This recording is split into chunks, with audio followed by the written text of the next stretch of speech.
E povo de Deus, vamos lá enviar? Como é que tá a vida de vocês? Hoje é que dia da semana? Hoje é quinta, é? Quinta-feira, que dia é hoje? Gente, eu tô tão desorientada. Preciso de papel e caneta na minha vida.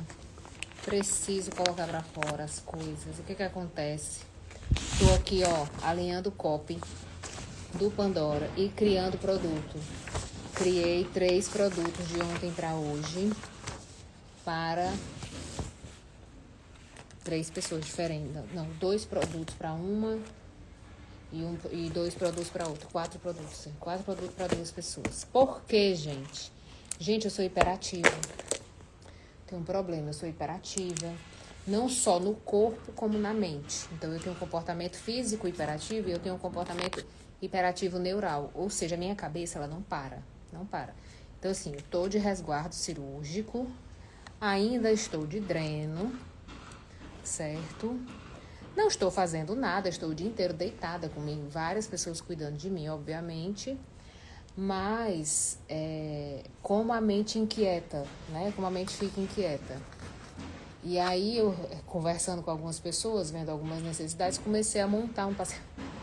Quem disse que eu dormi essa noite? Não consegui dormir à noite porque veio o insight criativo de criar o produto, criei 2 produtos. E é sobre isso que eu quero conversar com vocês, sobre alguns assuntos. Vamos lá. Primeiro assunto do dia, Boninho. Narcisa foi lá expor a história do Boninho, né? Manda, Silvana, manda uns assuntinhos pra gente assuntar.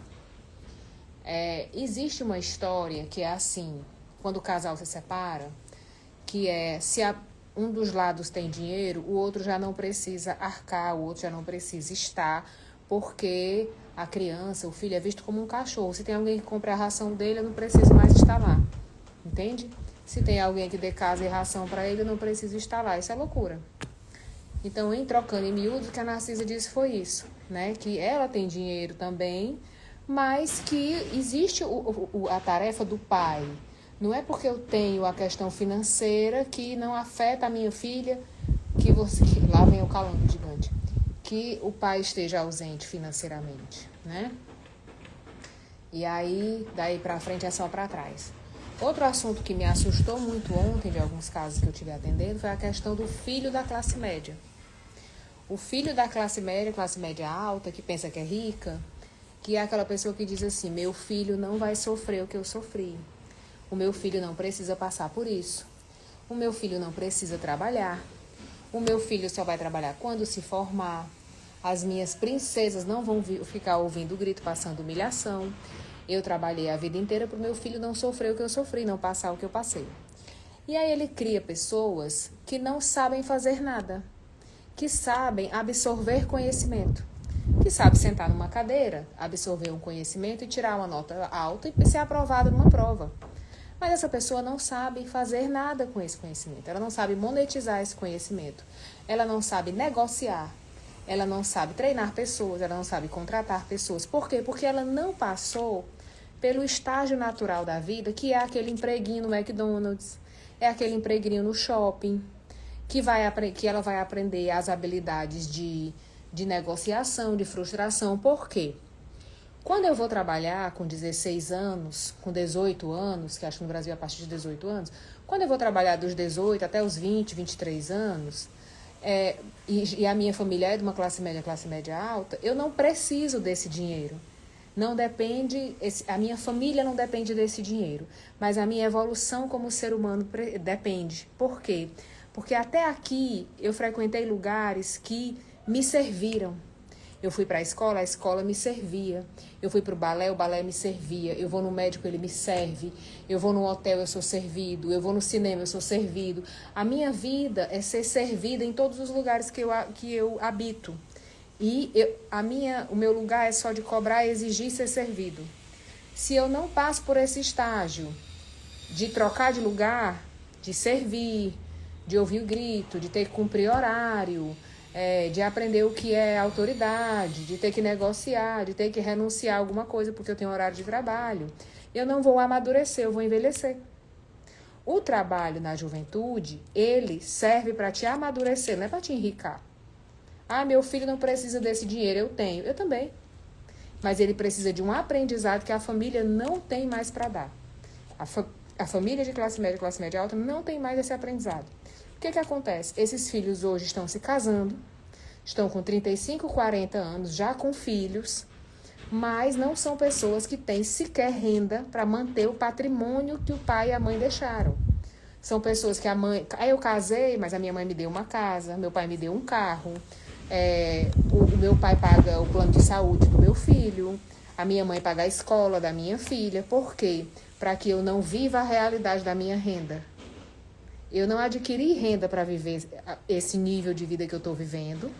Então, os meus pais e os pais do meu marido vão colocar um apartamento para alugar e me dar a renda, vão colocar... eles vão dar um jeito, entende? Eles vão dar um jeito de eu não baixar o meu padrão de vida. Só que é uma fantasia, porque a única maneira que eu tenho, Leiliane, você que está me ouvindo, eu, indivíduo, de amadurecer a relação com o dinheiro é através do trabalho. É através de ver que você trabalha muito, ganha pouco. É você precisar esperar o salário cair. É você viver essa experiência do caos que é, né, a organização financeira do salarial, a desvalorização do trabalho. Eu tenho uma cliente pós-doc, que ela tem um pós-doutorado, e ela foi convidada para ser coordenadora de um curso de Direito, e o salário era R$2.000. Tu tem noção de quantos anos estuda uma pessoa para ter um pós-doutorado em Direito e ganhar um salário de R$2.000? Eu disse, amor, a minha funcionária da minha casa, em São Paulo, 10 anos atrás, ganhava mais do que você. Então, como é que eu vou adquirir essas experiências de valor de hora de trabalho, de cumprimento de horário, de tudo, de noção de dinheiro, que não é que é isso que eu estou falando. O filho da classe média alta, ele não precisa do dinheiro do trabalho, mas ele precisa da experiência do trabalho. Ou ele não vai amadurecer. Ele vai ser um adulto com vários diplomas e zero maturidade. Ele não consegue, e aí por isso que ele não consegue monetizar aquilo que ele tem. Ele nem sabe o que é monetizar, ele nem sabe o que é dinheiro, ele nem sabe o que é programação. Ele só sabe o que é viver. Ele nasceu para viver e mamãe mandar o dízimo, né? Mamãe mandar o Pix. Eu já vi herdeiro reclamando dos bens que o pai deixou quando morreu porque teria que pagar o ITCD, o imposto, né? E ele não tinha. Exatamente. Quando eu recebi a minha herança, eu não tinha o dinheiro de... aliás, eu tinha, que a minha mãe me deixou patrimônio, me deixou o dinheiro, e eu teria o dinheiro de fazer os processos, as coisas, só que eu gastei. Eu gastei porque eu fui vivendo, fui continuando pagando meu condomínio, meu carro, minha faculdade, meu lanche do domingo. Eu não tinha essa organização, né? E aí eu esperei, acho que 15 anos para eu poder, de novo, ter dinheiro, porque são valores altos, não é R$5.000, assim, são tipo 60, 70, 80 mil que você tem que pagar. Para eu poder receber a minha herança, né? Então, é muito comum que os filhos hoje vivam a fantasia de brincar de casinha sustentada pelos pais enquanto eles estão vivos, né? Os pais ficam ali tampando o sol com a peneira porque aquela criancinha inútil não amadureceu. Ela cresceu, ela tem diplomas, ela tem conhecimento teórico demais, mas ela não tem experiência com pessoas. E se você não souber trabalhar com gente, meu amor, o seu diploma e nada é a mesma coisa, tá certo? Se você souber trabalhar com gente, você nem precisa de um diploma, você vai conseguir fazer alguma coisa. Mas se você não souber trabalhar com gente, não tem não, tá? A Cris está falando aqui, o que mais tem são herdeiros pobres, com certeza. Então, o que a gente mais tem são herdeiros que nem sequer conseguem manter o patrimônio que os pais deixaram. Quiçá aumentar esse patrimônio. Por quê? Culpa dos pais. Os pais que criaram os filhos com medos. Criaram o filho com culpa porque eu trabalho muito, com a necessidade de compensar o que eu sofri para o meu filho não sofrer. Meu filho nunca vai andar de ônibus, meu filho nunca vai bater ponto, meu filho nunca vai ouvir grito, meu filho não precisa passar por isso, porque a única medida que eu tenho da questão do trabalho é a necessidade da comida. Se tem comida no meu prato, eu não preciso trabalhar. O trabalho, gente, me deixa uma coisa bem clara para vocês. O trabalho, ele faz parte da nossa maturidade no sentido da troca. A gente entra na escola com 2 anos de idade, né? Então, a gente passa a vida inteira somente recebendo conhecimento, recebendo serviço, e etc. Chega uma hora que tu precisa colocar isso para fora. Tudo que tu estudou, tudo que tu aprendeu, tudo... Você precisa colocar isso para fora em algum lugar. Esse é o lugar que o trabalho ocupa na tua vida. É de colocar tudo aquilo que você acumulou para fora de uma forma inteligente para que você possa ser bem remunerado. Por isso, certo? Não tenho essa consciência, eu acho que só trabalha quem precisa. E se eu tenho casa, comida, eu não preciso trabalhar, esse conhecimento que eu adquiri, ele vai morrendo. Ele vai envelhecendo. Eu vou perdendo a habilidade de manejar esse conhecimento. Lá na frente, depois que papai e mamãe morrer, eu vou ter o chá revelação do filho da classe média. Que é aquele que tem um carro para andar e não tem o dinheiro da gasolina. Tem um apartamento para morar e não tem o dinheiro do IPTU. Nem o do condomínio. Eu vou ter o chá revelação de que o que meus pais tinham era um salário. Confortável, mas era um salário. Não era uma mega herança de investimentos que eu posso viver de pés para cima. E principalmente a questão da saúde mental. A cabeça não fica legal. Quando você trabalha, você conhece pessoas, você desenvolve ideias, você desenvolve projetos, você desenvolve habilidades. Então, é um outro ambiente. São pessoas que ocupam cargos diferentes. Então, o trabalho ele traz todos esses aprendizados que a família não pode nos dar. Simplesmente, eu ir trabalhar numa loja no shopping me vai trazer aprendizados que a minha família não está disponível. Não vou lá por causa do salário. O salário talvez seja o preço da minha bolsa, da bolsa que eu estou usando para trabalhar. Entendeu? Mas esses aprendizados, essa maturidade faz muita falta. Eu atendo hoje, principalmente mulheres capacitadas, formadas, inteligentes e que elas nunca trabalharam na vida, não sabem trabalhar, não sabem monetizar, não sabem montar produto, não sabem fazer nada. Porque, eu tinha um marido, meu pai era provedor, meu marido era provedor, então eu meio que frequentei a escola. Mas eu não aprendi essas relações. Eu não aprendi esses acordos. Eu não aprendi quem sou eu na fila do pão. Entende? Na hora de negociar, na hora de exigir. Filha, me dá aí esse travesseiro bem aqui. Tá doendo. Espera aí que eu vou me posicionar, tá? Porque, eu tô operada. Liliane, tu operou o quê? Tu teve... Tem uma amiga minha que pergunta... Calma, minha filha, calma. Eu preciso levantar e você colocar a almofada embaixo. Tire essa. Coloque a outra. Isso. Muito obrigada. Uma amiga da mulher, o que é que tu teve que tu se operou? Eu digo, dinheiro, meu amor. Tive dinheiro para me operar. Tive dinheiro para recuperar o corpo que meus filhos tiraram de mim. Mas enfim, vamos voltar pro bolo aqui. O que aconteceu? Ontem eu montei um produto sobre treinamento interno, treinamento de empresas, tá certo? Por quê? Porque eu tenho uma amiga aqui que tem uma empresa e ela veio conversar comigo sobre a dificuldade do treinamento. Quando a gente sentou, eu falei... Amor da minha vida, você não tem linguagem de treinamento, a sua linguagem é materna e de cobrança. Ou seja, você está se comunicando com seus funcionários do jeito que você se comunica com seus filhos, o que é natural. Faz 26 anos que você é mãe, faz 26 anos que você se comunica desse lugar com outras pessoas. Só que essa comunicação dentro da empresa não funciona, porque eu preciso montar treinamentos que não dependam de mim.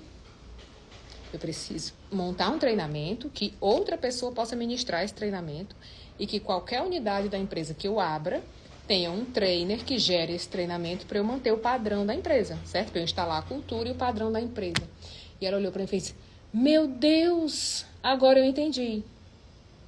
Gente, tem muito dinheiro na mesa, tá certo? Eu tô operada. Se foi dinheiro na mesa que entrou na minha conta, tá? Uma conversa simples. E aí montei com ela 2 treinamentos, para a empresa, de atendimento direto, de atendimento de balcão. Montei com ela, a gente vai montar os slides, montar tudo para quê? Para que esse seja um padrão da empresa, para que eu contrate alguém que vai ministrar esse treinamento, independente da minha presença. Por quê?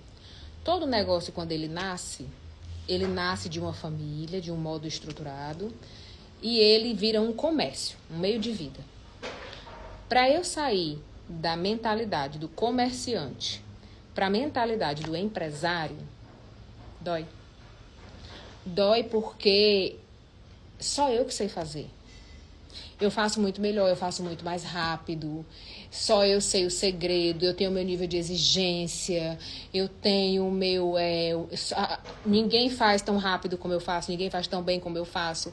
Então, eu tenho um alto nível de referência e ninguém é bom como eu. Ninguém é bom como eu. Eu contrato as pessoas, elas são lentas, elas não têm criatividade. Mas elas são contratadas para quê, meu amor? Bota uma coisa na cabeça de vocês, tá? Uma coisa simples, que é... Anota. Dica de milhões. Espera aí que eu beber água.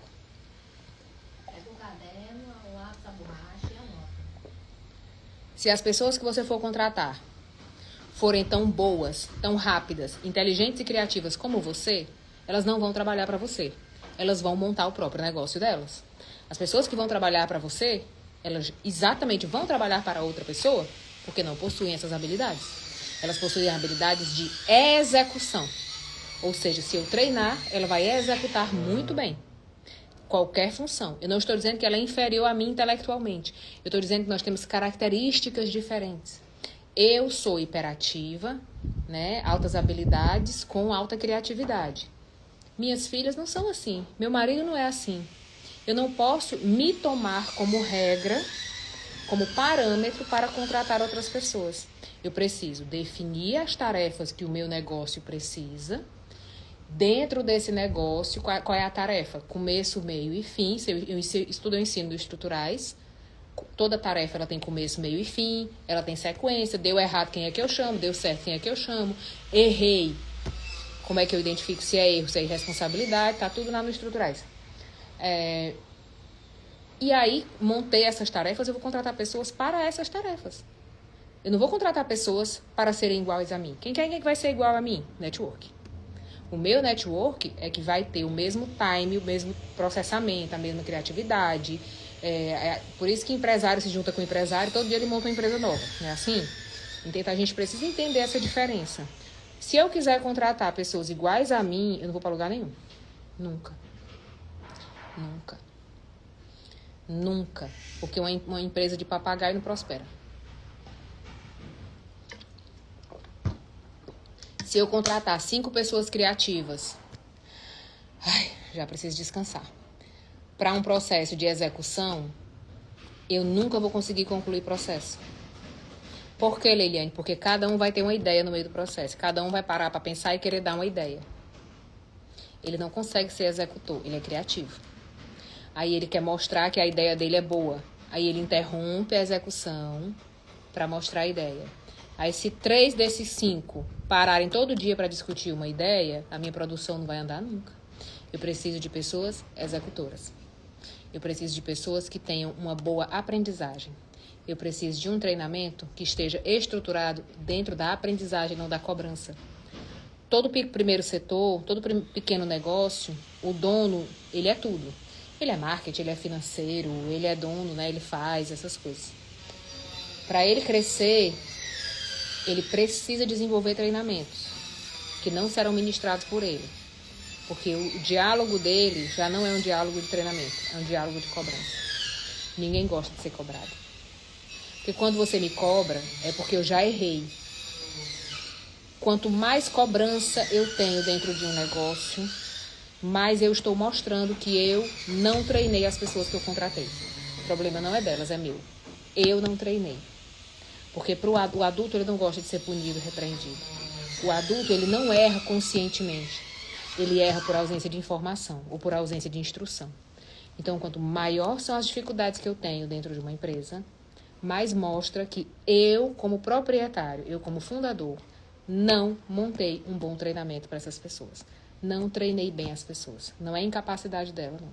Ou eu montei um treinamento baseado no meu modelo de aprendizagem, no jeito que eu entendo as coisas, no jeito que para mim funciona. Eu não montei um treinamento que alcança os diferentes tipos de inteligência e os diferentes tipos de aprendizagem. Eu montei um treinamento baseado na minha maneira de atender, na minha maneira de aprender, na minha maneira de entender. Eu não levei em consideração que as pessoas têm aprendizagens diferentes, organizações diferentes e tempos de aprendizagem diferentes. E aí o nome disso não é treinamento, é doutrinação. Quando eu quero que todo mundo aprenda na minha velocidade, do meu jeito, no meu tempo, O nome disso é doutrinação, não é aprendizagem. Beleza? Preciso ir embora, que eu já tô cansando. Que eu estou bem, mas eu continuo sendo uma pessoa em recuperação. Tá? Aí me dá um cansaçozinho. Agora eu vou ali colocar as minhas perninhas pra cima. Vou abrir caixa. Manda uns assuntinhos pra gente assuntar, que amanhã eu faço live de novo, tá bom? Cheiro.